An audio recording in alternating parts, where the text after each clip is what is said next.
Hi guys, it's Andy from mcfcfantv. This video is all about fatigue, player fatigue in particular, and certainly the players who've been at the World Cup this summer. So where did it come from? Well, I was thinking what video we're going to do today, and I was in the shower listening to Talk Sport, and on there was somebody called Dominic King, who writes for the Daily Mail and Liverpool in particular. And right at the end of his interview with Talk Sport this morning, he said, and he made a statement that Premier League players, or players in particular, have to mandatory have 3 weeks off prior to resuming training.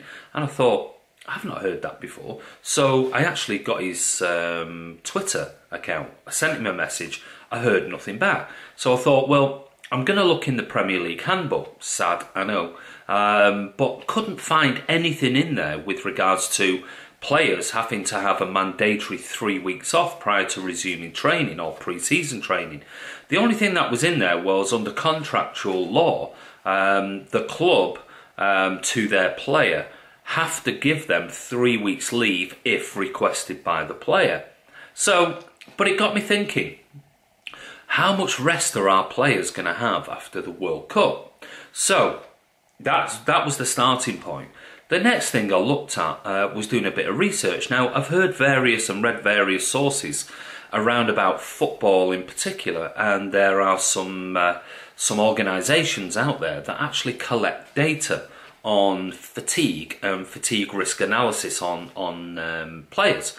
So I had a look around, contacted Ray, and Ray said, actually, I saw something on Twitter quite a while back, and it was on about, there was a graph. So what I did was I did a bit more research, and actually I found this particular graph, and I'm going to show it to you now.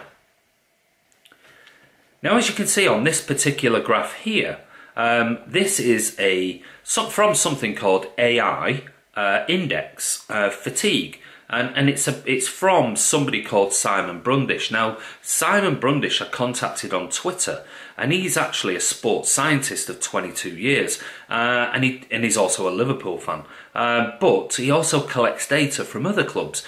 In particular, as it turns out, and I found out 20 minutes ago, he's actually got some data from the Man City performance analysts with regard to what's called RTT, or return to training. Now, this was something he put out on Twitter, and it got a little bit of debate with some people saying, well, what does this mean? So I contacted him and asked, what does the legend mean at the bottom? And basically, after several sort of messages back and forth to each other, what it means is, as you can see in the bottom, it says a full 40 days. That would mean that a player would need a full 40 days rest prior to resuming training.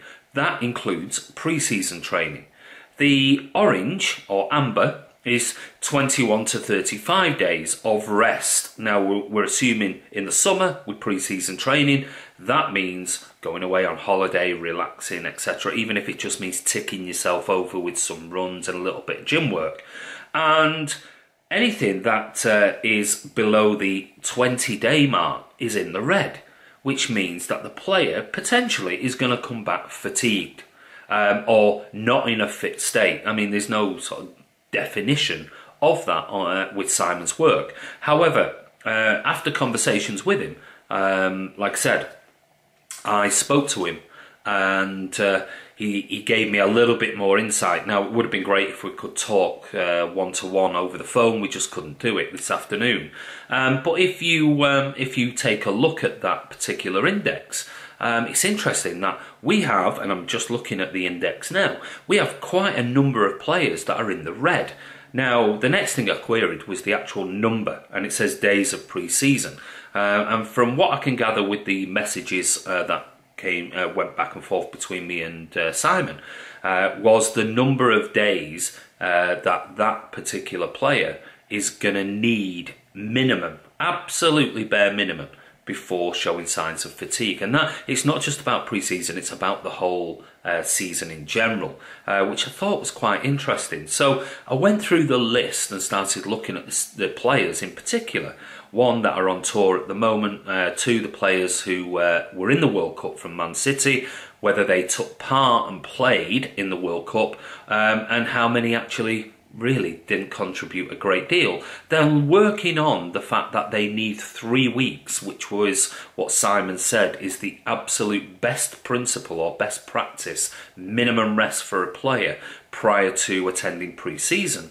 I started looking at some figures and dates when some of the City players actually left the World Cup. Now, we don't know when they went on holiday. I'm only using the figures of when they finished with their national team and assuming that the next day they would fly back to the UK or onto their destination of holiday choice. So if we look at the upcoming games in particular, well, the first game, as we know, is the Chelsea game in the Community Shield. Well, that's on the 5th of August. Following that, the first Premier League game is going to be on the 12th of August. And that is going to be Arsenal away, which we know. So the next thing I looked at was, and I'm sorry, I'm reading this because there's an awful lot of data, so I can't just post everything as images, so I'm going to have to read some of it. I looked at the City squad that went on tour, and I'm not going to go through all of them. As you saw from last night's result, most of them are kids and guys who are on the fringes of the first team and some players that Pep needs to look at. So the pre-season is, don't take it for, as gold that, this is a direct reflection on the players and their performance. This is the first game of pre-season. Last season we lost, I think it was 2-0 to United, went on, scored 100 points in the Premier League. So we're taking everything with pre-season with a pinch of salt because of the teams that the players that we've got out there. So if we look at the City tour, well, yesterday was the 20th of July. That was the first game. We then have Wednesday the 25th of July is our next game in a few days' time, followed by the last game, which is the 28th of July on the Saturday.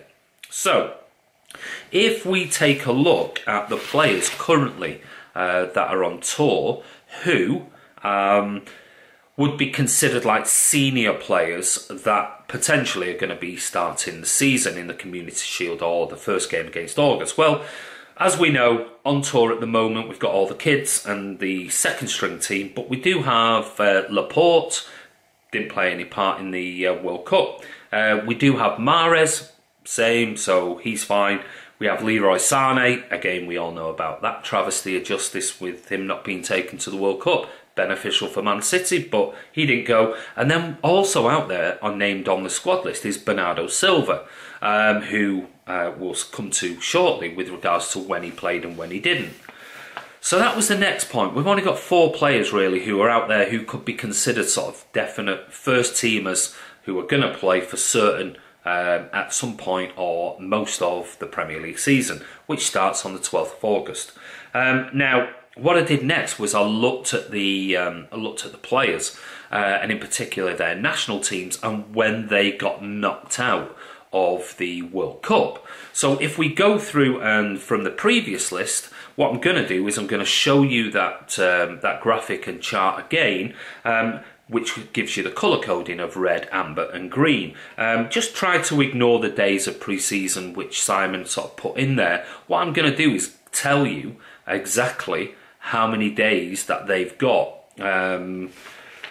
coming back or when they arrive back for their own summer holidays, and when, if we use the Community Shield in particular as the first proper game, which we know is on the 5th of August. So if we go through, the pre-season for Man City started on the 10th of July. Yes, so first off, we had Ederson of Brazil. He got knocked out with Brazil on the 6th of July. Now, if we take the 6th of July to the Community Shield, that is 30 days. So if he needs 3 weeks full rest, well, he's still getting 9 days, but 9 days only of pre-season. If we take Walker for England, obviously, well, they got knocked out on the 14th of July. And to the Community Shield, that's 22 days. Now, that means he's got 3 weeks rest and potentially 1 day of pre-season if he returns after 3 weeks. And we're looking at this also from the point of who is going to start in that Community Shield. John Stones, exactly the same as Kyle Walker, 22 days. Vincent Kompany of Belgium, exactly the same, 22 days to the point of the Community Shield is the first game. Benjamin Mendy was the 15th of July, however, that takes it to 21 days prior to the Community Shield, but as we know, Benjamin Mendy didn't play hardly any part in the World Cup, so he is one we can park for now. Fernandinho was the 6th of July, which gives him 30 days before the Community Shield, which means sort of 9 days of potential pre-season. Kevin De Bruyne of Belgium, the 14th of July, that gives him 22 days until the Community Shield. David Silva of Spain was the 1st of July, so that gives him 35 days, which potentially, if he has 3 weeks solid rest, will give him 14 days of pre-season training. Raheem Sterling is the same as the others, the 14th of July when it finished, so he gets 22 days before the Community Shield. Gabriel Jesus was the 6th of July, so that means 30 days before the Community Shield. Leroy Sané is not applicable because he didn't go to the World Cup. Nicolas Otamendi was the 30th of June, which gives him 36 days, which is plenty. Gundogan, again, 26th of June, so that gives him 39 days. Fabian Delph, the same as the England players, 22 days before the Community Shield.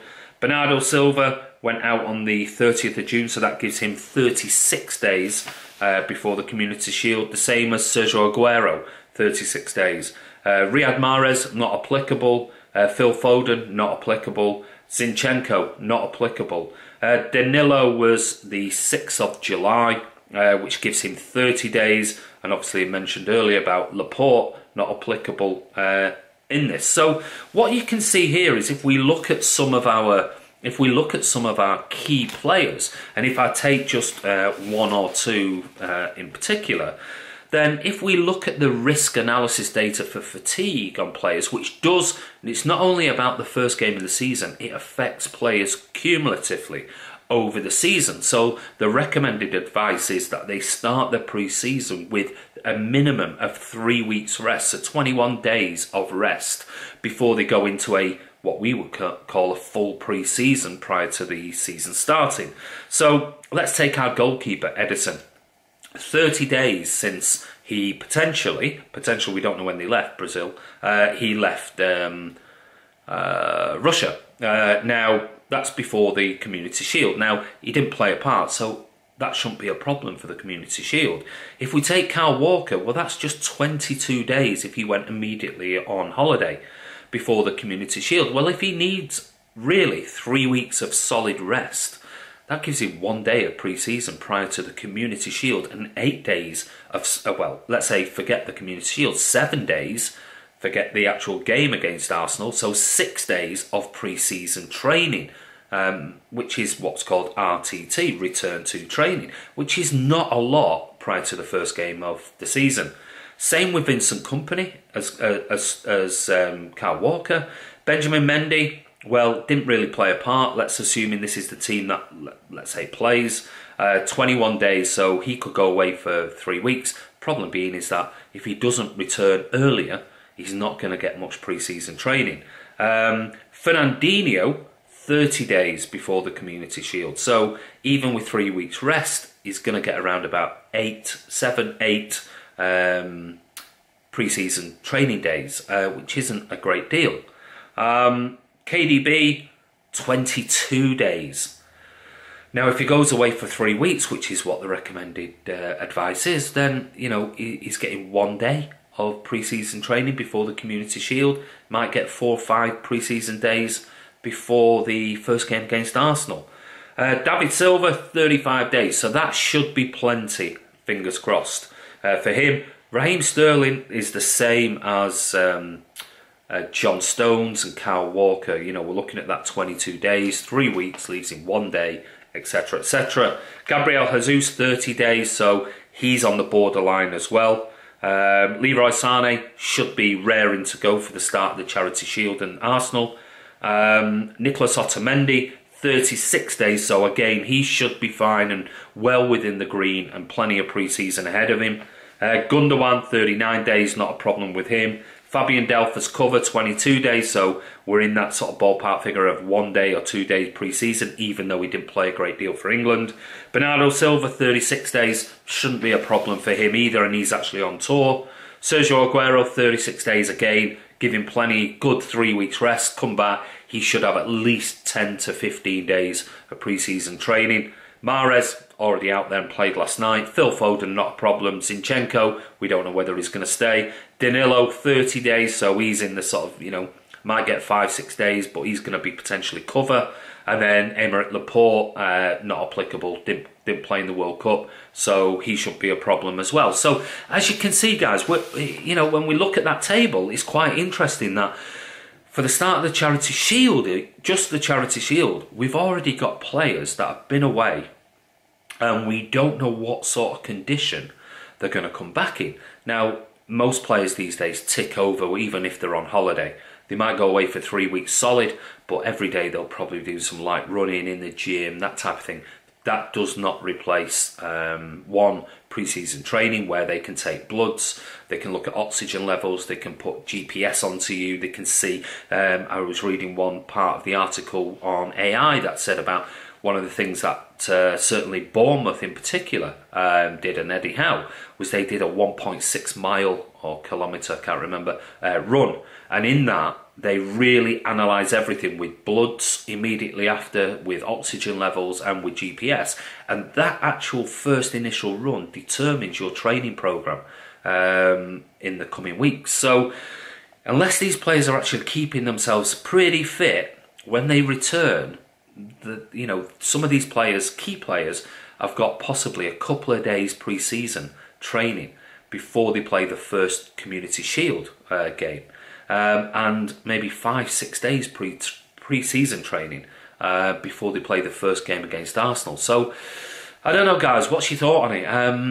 As much as we like him to do well in the World Cup, and we hate to see the likes of Leroy Sané and others actually not going to the World Cup, and the likes of Mendy and Gundogan and others hardly playing, actually, if we're selfish as Man City fans, we have to look at this data and think, we could get to the Community Shield on the 5th of August with, let's face it, a pretty skeleton squad, or a squad of first teamers that are nowhere near fit, nowhere near ready for the start of the season.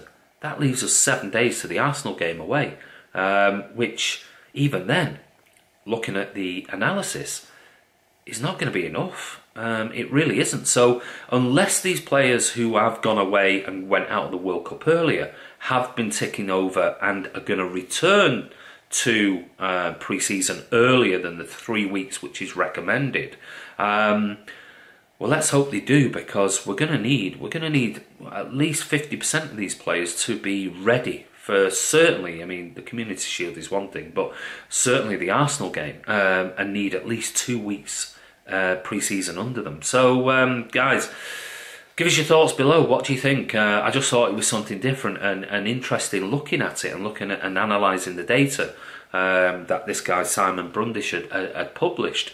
And he did say in one of the messages he sent to me, he has been in touch with the Man City performance analysts, and they've said to him that Delph and Mendy in particular are going to meet up on the pre-season tour, and that could be for the next game or the game after. So they clearly feel that because of not enough game time, they need that return to training time to get themselves ready for the Community Shield and the World Cup. Anyway, guys, finally, a massive thank you. I hope you enjoyed that video. A massive thank you to the subscribers that got us over the 1,000 subscribers the other day. We're pushing on for 1,500 before the season starts in a few weeks' time. I just want to say a massive shout out to a couple of people. That is Fraudy on Twitter, Ewan at EMAC Sport, and Bolt from the Blue, who continually push Man City Fan TV on Twitter in particular. You guys, don't forget, we will reciprocate your channels and your blogs. Go on there, guys, and have a look at them if you haven't already. So guys, comment below, what are your thoughts? What's going to be the starting 11 for the Community Shield, and what are your fears for some of these players returning for the Arsenal game a week later? Thank you again. This is Andy from Man City Fan TV. If you enjoyed the video, click like. Don't forget to subscribe, and please comment below, and we'll see you soon.